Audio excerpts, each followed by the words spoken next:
நான் உங்கள் ஆதி ராகவன் ஜெயபாலாஜி, சிப்பிப்பாறை ஜோதிடரசு.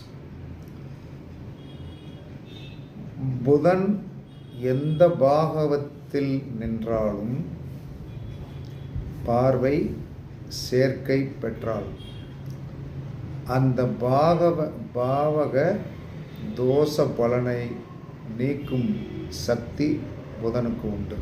அந்த வல்லமை புதனுக்கு உண்டு.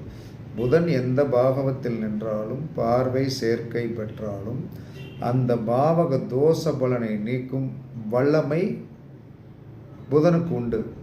அதனால் புதன் ஒரு சக்தி மிக்க கிரகம் தான். புதன் நின்ற பாவகத்தோடைய தன்மையை கண்டிப்பாக அந்த தோஷத்தை அவர் நீக்கி கொடுக்கக்கூடிய வலிமை புதனுக்கு உண்டு. அதனால் புதனை கெட்டியாக பிடித்து கொள்ளுங்கள்.